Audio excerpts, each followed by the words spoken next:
Olá, sétimo ano. Tudo em paz? Tudo bem? Nossa primeira aula dessa semana, iremos trabalhar com o gênero textual mensagem instantânea. Esses ícones aí dessa tela inicial já trazem para você muita informação, né? Nós vivemos em um mundo de extrema interação, na qual a gente está conectado, né? A todo momento. Mensagem no celular e em sites de relacionamento nos aproximam de pessoas, ainda que elas estejam distantes fisicamente. Então, nessa aula, nós vamos falar sobre esse gênero textual, que é a mensagem instantânea, com a qual nós já estamos bastante familiarizados, né?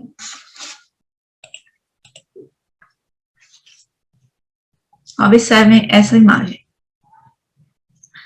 Você já recebeu alguma mensagem dessa? Já repararam que em algumas propagandas aparece a seguinte frase: envie um SMS para...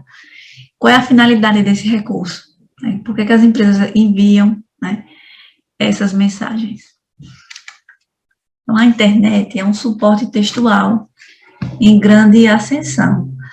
Através dele nós estudamos, né, como estamos fazendo agora, nós lemos, nós trabalhamos, nós fazemos compras, nós ficamos informados. Há uma infinidade de possibilidades para o seu uso.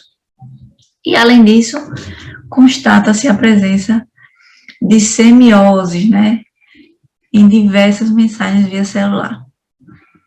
O que são semioses? Semioses são as várias manifestações da linguagem, né, na qual se pode integrar signos verbais, como imagens, sons e animações, né, que são as imagens em movimento.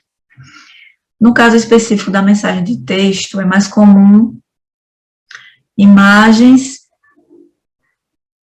símbolos, né, caracteres de texto, para formar ícones, os chamados emoticons, né, que tornam as mensagens mais vivas, mais convincentes, mais interessantes.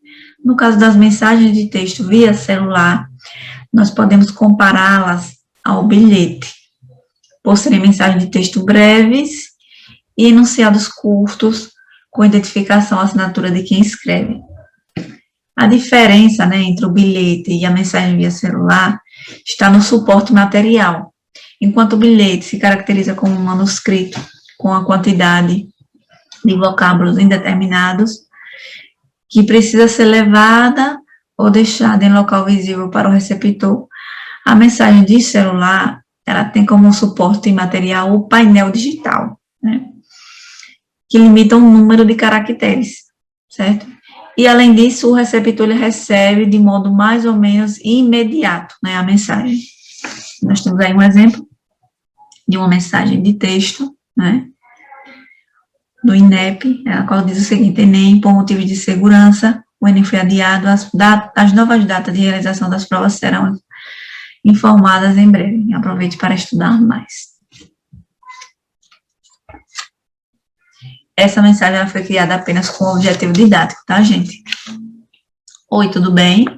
Bia, você não imagina como esse lugar é da hora. Os animais daqui são demais e o povo também. Gostaria que estivesse aqui comigo, minha amiga. A gente iria nadar, praticar arborismo, pescar, correr de manhãzinha. Já pensou? Iríamos deixar todo mundo doido. Me aguarde, logo estarei aí para te contar tudo pessoalmente. Vocês observaram, né, que a mensagem, ela traz uma linguagem bem informal, né, com muitas abreviações, né, algumas gírias, né, que caracterizam o locutor dessa mensagem, né. Mas, falando, né, do suporte utilizado, né, desse aplicativo de mensagens, quem é que utiliza esse serviço? E de que maneira e em quais situações? Nós podemos dizer que praticamente todas as classes, né? Então, esse é um meio de comunicação bastante recente e que abrange todas as faixas etárias, responsável por facilitar a comunicação, devido ao fato de ser um aplicativo de mensagem instantânea, né?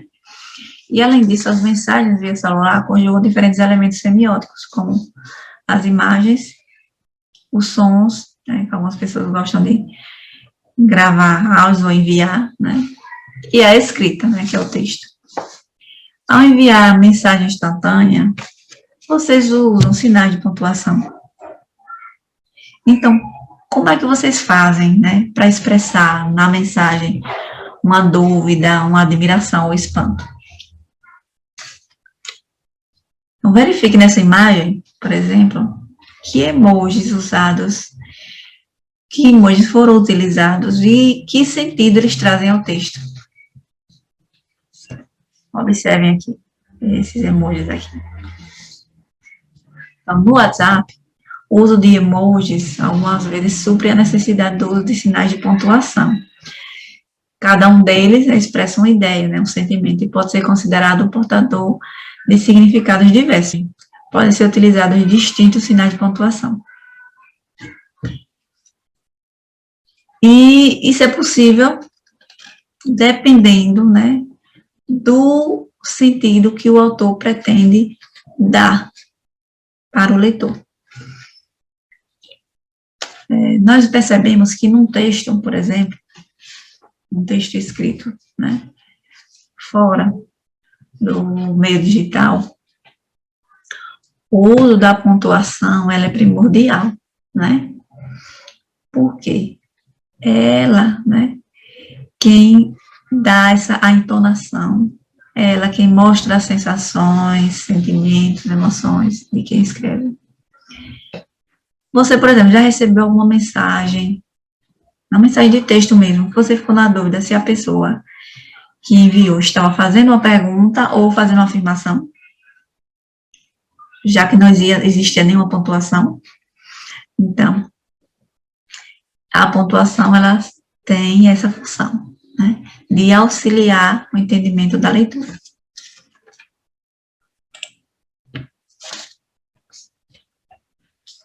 Observem essas duas mensagens.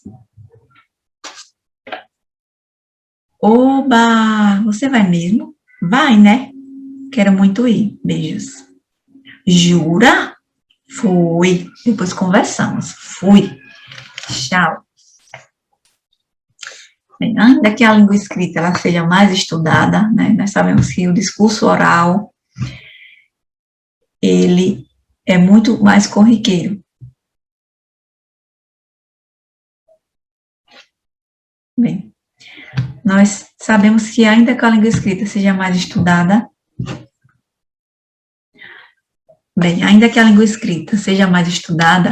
nós sabemos que é como discurso oral que o seu uso passa a ser mais corriqueiro, né?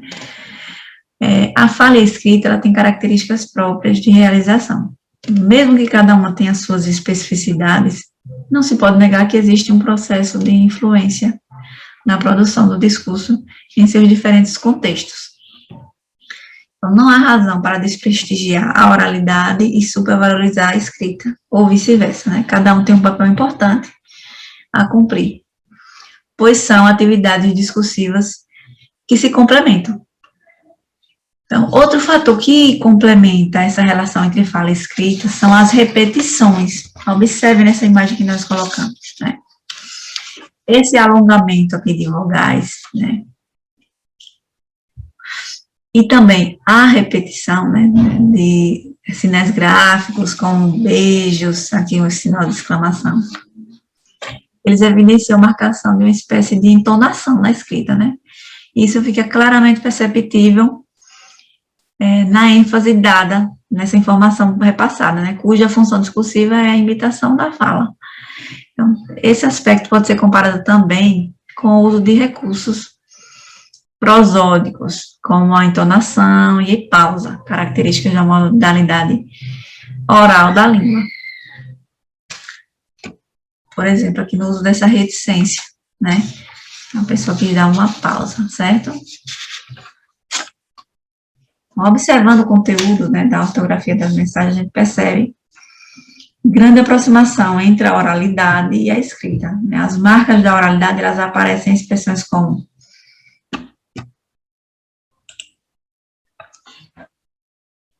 retomando intimidade por parte dos interlocutores. Então, há marcas que demonstram esses sentimentos. Vamos observar agora. Vamos fazer festa, então. Atenção, atenção, todos os professores. Lá vem convocação. KKKK. Adorei. KKKK. Nesse exemplo aí, adorei, cuja função discursiva da separação silábica é tão somente imitar o que se faria numa situação de fala espontânea, em que o interlocutor ele busca enfatizar sua apreciação por algo, marca típica da oralidade. Então, observem a imagem. Que sentimento, né? Esse emoji aqui, ele exprime.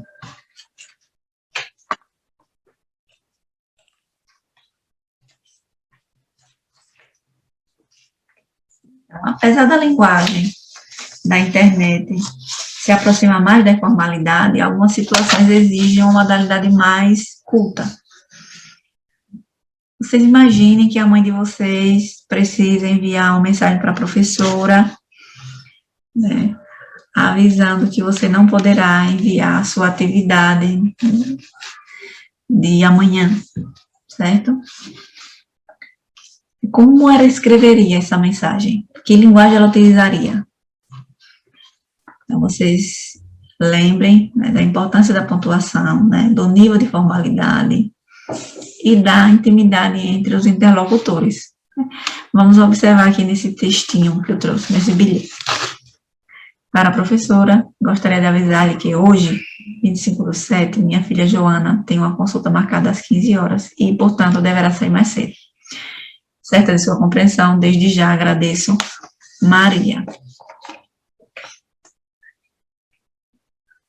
Essa mensagem poderia ser, né, enviada por um aplicativo de mensagem instantânea, certo? E, apesar de ser um texto enviado por meios digitais, ele não perderia o nível de formalidade, né? Então, o que vai definir, né, o tipo de linguagem que você vai utilizar, o nível de formalidade, é a situação comunicativa, certo? Então, as mensagens instantâneas, elas podem apresentar uma linguagem diferenciada, de acordo com o remetente e sua finalidade comunicativa. Falando nisso, você sabe a diferença entre linguagem formal e informal? A linguagem formal é essa que está presente no dia a dia, na qual nós usamos com quem temos intimidade. Né? Nesse uso da linguagem, existem muitas marcas da oralidade, né? Do nosso jeito de falar. Assim, usamos tô em lugar de estou, tá em lugar de estar, né em vez de não é. Já a linguagem formal, ela está de acordo com a gramática normativa, né, com o cumprimento correto de todas aquelas regras que a gente aprende na escola. Essa forma de linguagem, né, ela é a preferida em ambientes formais, com ambiente de trabalho, diante de pessoas com a qual não temos intimidade também.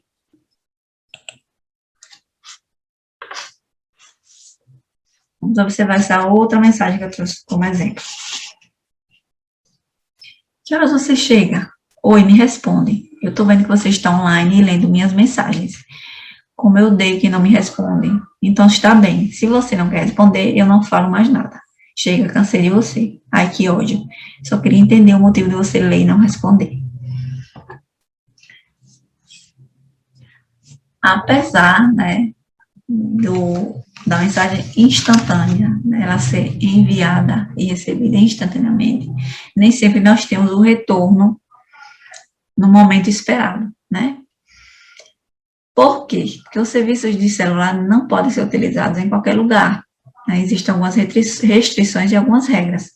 Por exemplo, em hospitais, ao dirigir, em aviões, postos de gasolina, então são lugares perigosos ou ilegais para tal uso.